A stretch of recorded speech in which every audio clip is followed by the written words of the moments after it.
Dem, der ikke sidder med en laptop eller et eller andet kop kaffe eller sådan noget, kan I lige rejse op. Og så lige snurre en omgang rundt om jer selv. Og sæt jer ned igen. Sådan. Godt. Mit navn er Nicolas Krøyer Blok, og jeg kommer fra en interesseorganisation, der hedder Cradle People. I Cradle People der arbejder vi meget med at prøve at fremme ideen om den cirkulære økonomi, som Dorte lige har stået og fortalt om. Vi hedder Cradle People, fordi at der er noget, der hedder Cradle to Cradle, og var en ideologi, der blev startet tilbage i slutningen af 90'erne, omkring hvordan skaber man et positivt fodaftryk. Meget af det arbejde, jeg laver i hvert fald som daglig leder af organisationen, det er, at jeg snakker meget med politikere, jeg snakker meget med virksomheder, jeg snakker meget med uddannelsesinstitutioner, myndigheder og borgere, som egentlig har en interesse i det her. Vi prøver at fremme tankegangen. Selvfølgelig arbejder vi også sammen med COVI for eksempel og Dania i det her. Jeg kan godt lide at stille spørgsmålet, er det muligt at leve i et samfund, hvor vi bidrager positivt til økonomien og miljøet som helhed?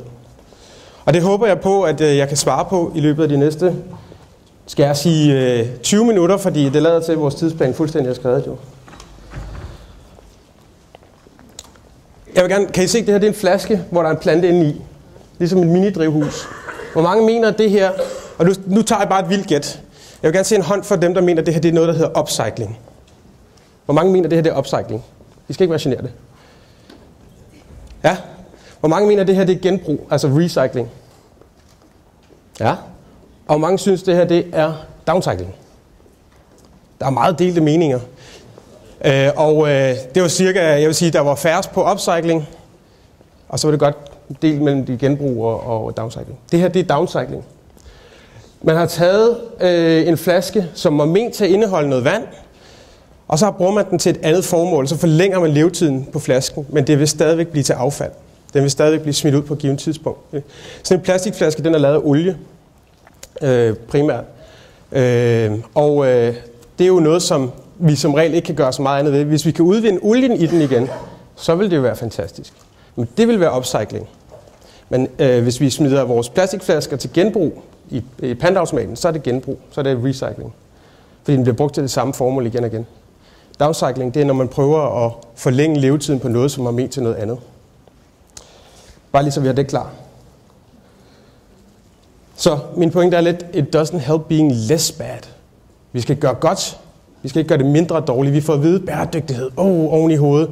Slå. Vi skal opføre os ordentligt. Lad os prøve at tænke i en positiv retning.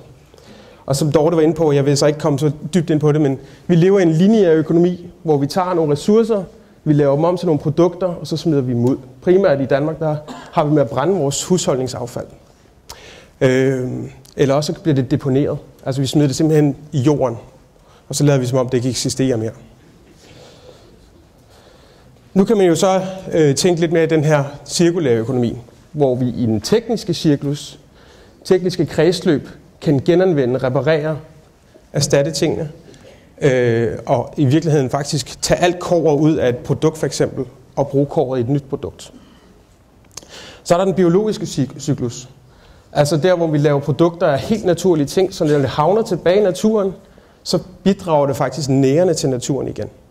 Godt, det er meget teoretisk. Nu skal jeg give jer nogle helt konkrete eksempler. Og det her det er det eneste slide, jeg har med decideret kun tekst på tilbage. Men jeg synes bare, at I lige skal vedhæfte ved det. De 4 temaer her, produktdesign, forretningsmodeller, opbygningssystemer og tværsektorielt samarbejde, det er de 4 temaer, jeg lige vil gennemgå. Produktdesign. Jeg ved ikke, om I nogensinde har købt et produkt, og så er der masser af flamingo, altså det her plastik indeni. Den industri er i dødslivsfare for at forsvinde. Det er sådan, at det er jo et kæmpe problem, der ligger ude i Stillehavet, en kæmpe ø på størrelse med Texas, hvor det er bare plastik, der ligger og kører rundt ude i Stillehavet. Og dyrene spiser det dør de af. Det er en dyb forurening, det er et kæmpe problem. Det er primært på grund af flamingo. Fordi det smuldrer, og så rører det derud, det blæser derud. Nu har man fundet ud af, at man kan lave flamingo på en helt ny måde, som har fuldstændig samme ydeevne. Det er dyrket af træflis og overskudstræ, og det er simpelthen blevet til, man dyrker det med det bliver til svampe. Det tager 5 til 7 dage at dyrke det, Og så bruger de det for eksempel til indpakning af Dell-computere, Puma sportsudstyr, verdens største stolefirma Steelcase bruger det til indpakning af deres stole og møbler osv. Når man er færdig med at bruge det, så smider man det simpelthen i komposten, eller man smider det i sit biologiske affald, organiske affald, og så bliver det nedbrudt. En helt ny måde at tænke på. Vi behøver ikke hive olie ud af undergrunden for at lave det samme produkt som flamingoen mere. En anden ting, det er, at vi skal til at tænke på noget, der hedder PLA, altså plastik lavet af for eksempel organiske materialer. Mange har været bekymret for, jamen, hvad med det der med anden generation og så videre, det her med landbruget, man stjæler fra landbruget, hvis man skal til at lave plastik lavet af afgrøder. Det er faktisk ikke noget problem. I USA har de en kæmpe industri med det. Det er cirka 0,5 promille af det totale landbrug, og det er faktisk anden generation, det vil sige, det er affaldet fra afgrøderne, som man gør til at lave sådan nogle her produkter. Almindelig plastik, man behøver simpelthen ikke olie for undergrunden. Pepsi har meldt ud, at de er i gang med at prøve at finde ud af, hvordan man laver en flaske, man kan spise. Det synes jeg er ret interessant, og jeg glæder mig til at se, om den overhovedet bliver til noget. Men det er i hvert fald noget, de forsøger at skabe. Jeg synes bare lige, at jeg skulle vide det. Det synes jeg er ret spændende. Puma har udviklet en sko, der nu er fuldstændig biologisk nedbrydelig. Forestil jer, at når I er færdige med jeres sko, og det skal selvfølgelig under nogle omstændigheder, sådan så at den skal udsættes for andre biologiske reaktioner, sådan så den nedbrydes ikke, mens I går i den. Altså. Det er ikke det, der er tanken. Men det er jo vildt spændende at tænke på, at vi bare kan smide vores sko ud i det organiske affald. Forhåbentlig flere af jer bor i kommuner, hvor man allerede separerer affaldet. Så kan det blive til biogas. Så får vi energi, og vi får muld og næring til mere landbrug. Fantastisk tanke. Og vi er der allerede. Der findes et dejligt dansk firma, der hedder Troldtech. De har lavet akustikplader. Skal vi se en gang. Jeg tror ikke, det her det er Troldtech. Nej, men det ser I oftest i mange steder. Deres akustikplader er så naturligt lavet i materialer, at de faktisk også kan komposteres og igen blive til biogas. Prøv at tænke på en hel bygning, der er bygget op af elementer, der gør, at det enten kan nedbrydes biologisk eller indgå i den tekniske cyklus. Så er der sådan noget som Steelcase, som jeg nævnte før, der pakker deres ting ind i de her Eco-Cradle, som det hedder, det her svampeindpakning. Altså min mormor, hun havde en cykel, eller har stadigvæk faktisk en cykel, hun købte helt tilbage i 50'erne, som holder fint. Hvorfor er det, vi ikke kan købe en cykel nu, og så går der 3 år, så er den fuldstændig rustet? Vi skal til at tænke på at bygge ting, der kan holde af kvalitet. Og i Steelcases tilfælde, der er det ikke sådan, at når den hjul går i stykker, så går hele stolen i stykker. Det er sådan, at du faktisk bare kan skifte delen ud. Det er ikke revolutionerende, men for dem er det en fantastisk forretningsmodel. De vedholder kunderne, i stedet for at de går ud og køber en ny stol i stedet for. Tekstilet her, der sidder på stolen, er faktisk lavet af et dansk firma, der hedder Gabriel. Og Gabriel har nok verdens mest bæredygtige tekstilmølle. Det er simpelthen lavet så naturligt, at selv farverne, at det igen kan indgå i en biologisk cyklus. Og det er et dejligt dansk firma. Jeg sad og snakkede med Susis søn i går, om at hvis nu Mærsk træder ind i kampen, så kan der ske noget her. Jamen det kan jeg afsløre, det har de været i 1,5 år nu. Næste år så kommer der et af verdens største containerskibe, og de skal bygge 20 af dem, som er bygget i det tekniske kredsløb. Det vil sige, at 97% af hele skibet er bygget i så rene materialer, og de har nummereret samtlige dele, at når skibet engang skal ophugges, så kan de tage alting i skibet og lave nye skibe af det. Der er vi altså nu, og Mærsk har forstået, de er jo så ikke selv skibsbyggere, men de har bedt deres leverandører om at gøre det.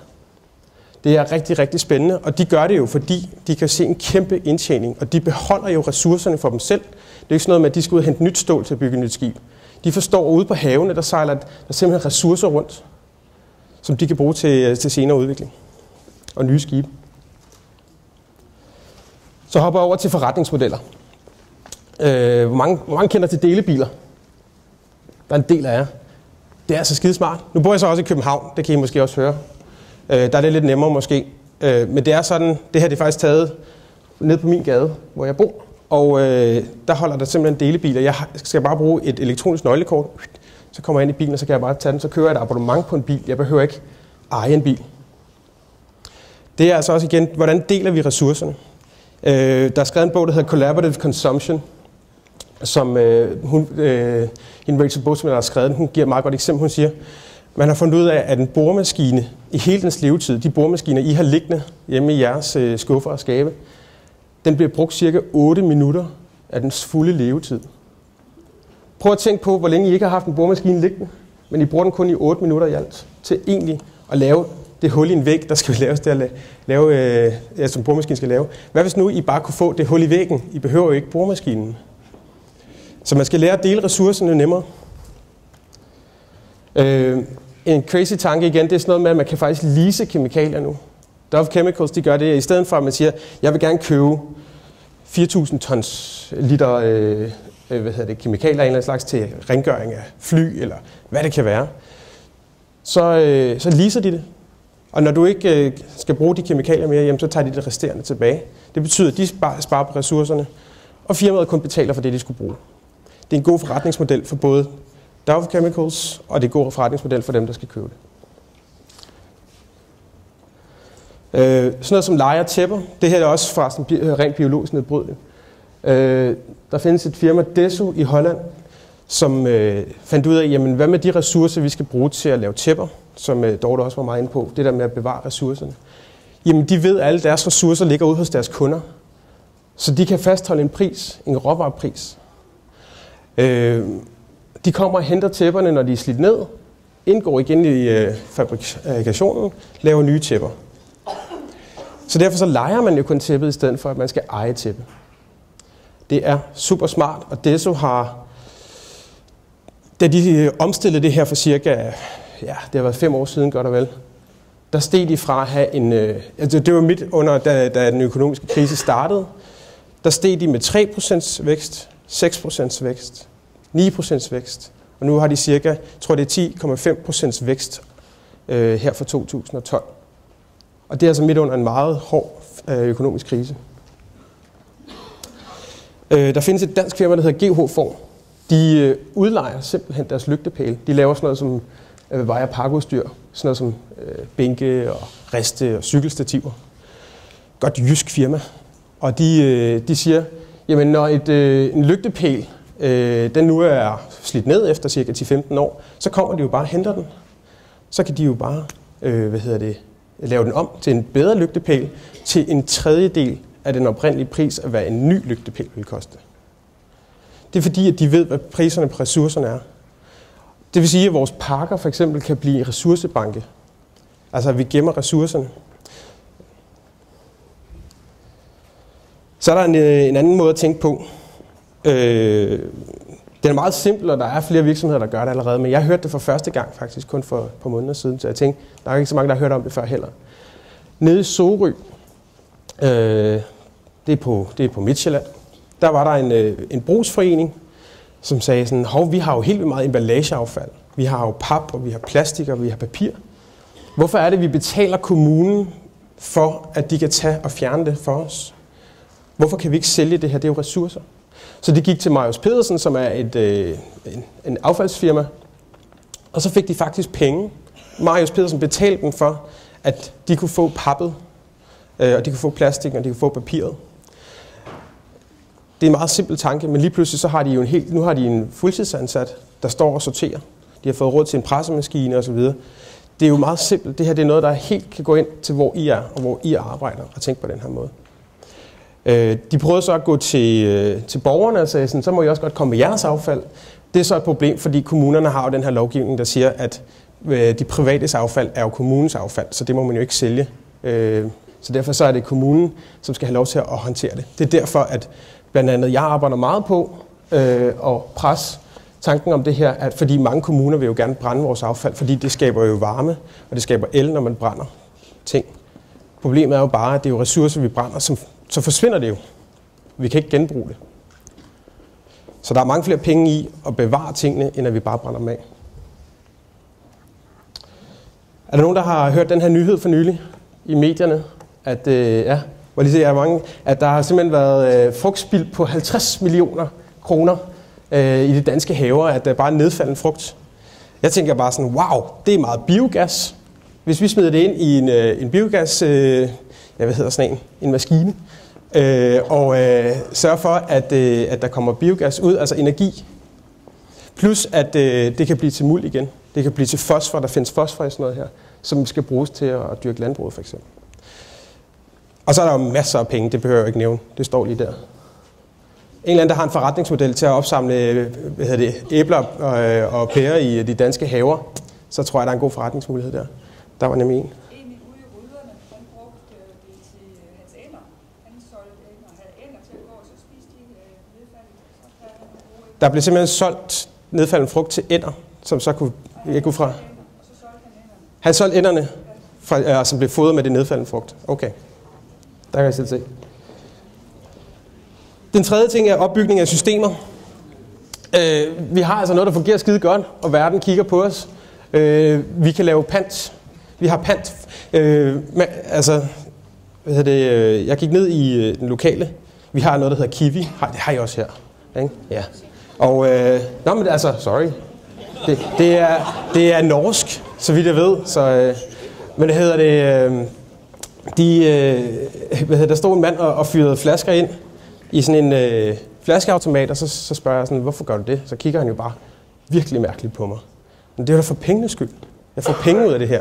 Jeg tror ikke, han skænkede tanken på noget tidspunkt, at det her det faktisk er genbrug, og vi genbruger ressourcerne. Men der er et incitament til at gøre det her. Vi går ned glædeligt med vores tasker fyldt af flasker, for at få de her 5 kroner i pant. Hvorfor kan vi ikke gøre det på mobiltelefonen?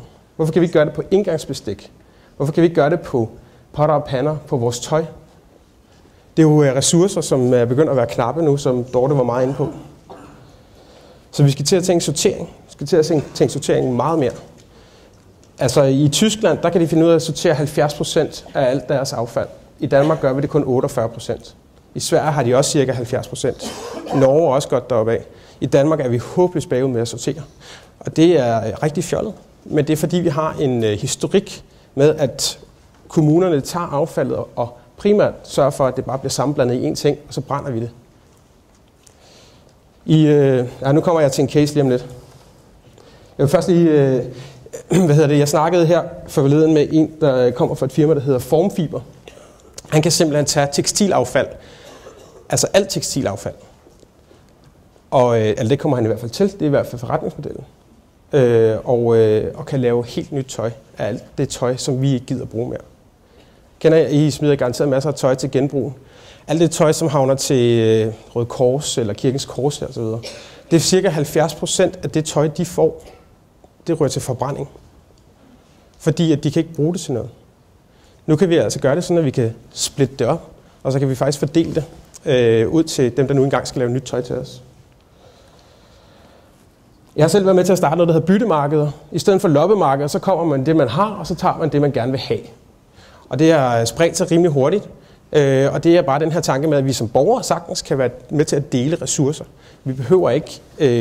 vi har den blå avis. Brug den. Det er simpelt. Det er nemt. Det er en kæmpe forretningsmodel. Så vidt jeg ved, så var ham, der startede den blå avis, Danmarks rigeste mand på et givet tidspunkt. Jeg ved ikke, om han er det mere. True story. Genbrugspladserne. De burde også kigge lidt mere på fordeling af byttevarer. Jeg har mødt et par de blå mænd, som man møder på genbrugspladserne. De kigger på ens ting, og så siger de, den kan godt blive brugt igen. Altså, det synes jeg er super fedt, at der bliver tænkt på den måde. Og det synes jeg også, man skal opfordre til. Så er der det sidste ting, det her med samarbejde på tværs af sektorerne. Hvor mange kender Kalundborg-symbiosen? Der er nogle enkelte nogen. Skal I høre, det er Danmarks bedste velbevarede hemmelighed. I Kalundborg, der kommer der, det er ligesom, nu ved jeg ikke om Søren er dukket op nu fra Samsø Energi og Kemi, men der kommer simpelthen folk fra Sydkorea, der kommer folk fra Kina, der kommer folk fra USA for at kigge på Kalundborg. Hvor mange her ved, hvor Kalundborg er? Nu skal vi være ærlige, ikke? Okay, der var alligevel lidt stykker. Kalundborg har gjort det, at helt tilbage i slutningen af 70'erne, der sammensatte de simpelthen nogle grønne rør, som dem her. Eller de har simpelthen sammensat virksomheder, hvor de deler ressourcer med hinanden. Så for eksempel Novozymes giver energi til DONG, og DONG giver så noget varmt vand videre til kommunen, som bruger til opvarmning hos en eller anden osv. Og så kører de simpelthen sådan en symbiose mellem hinanden. Og udover at have sparet milliarder af ton til CO2, så har det jo gjort, at samtlige produktionsvirksomheder, som lå i Kalundborg, som egentlig skulle være flyttet til udlandet eller tættere på hovedsædet, så er de blevet i Kalundborg, fordi der er så kæmpe økonomisk incitament for at blive i Kalundborg, fordi de har det her samarbejde. Jeg ved, at der er lurer lidt om, at vi måske får en national symbiosecenter. Det står faktisk på den nye finanslov, der lige er blevet vedtaget. Så jeg håber på, at vi får det kørende. Så alle danske virksomheder får mulighed for at melde ind og sige, at jeg har nogle ressourcer, som jeg egentlig ikke kan bruge til noget, men jeg gerne vil sælge videre eller give videre til nogen, der kan bruge dem. Der er noget, der er ved at blive bygget, eller bliver snart bygget, noget, der hedder Pig City. Det ligger i, jeg tror, det ligger i Galten. Er der ikke nogen, der kan rette mig, hvis jeg tager fejl? Det er længere ude vestpå, okay. Det er simpelthen så smart. Man har grise i stueetagen, og så har man drivhus for første sal. Og den varme, som grisene afgiver, den gødning, de afgiver, går simpelthen til dyrkning af grøntsagerne. Og grøntsagerne, de sørger for at give afgrøder til grisene. Så det er jo en meget god måde at sammenkorporere ting, som egentlig bare hænger så perfekt sammen i en lille symbiose.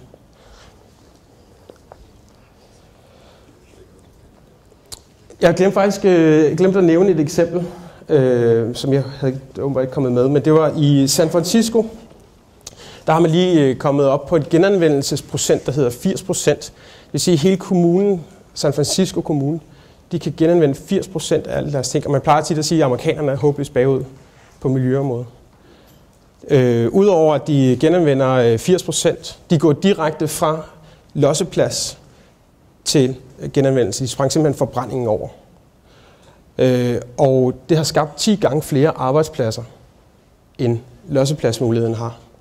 10 gange mere arbejde, end for at genanvende noget, der kan rentabelt betale sig.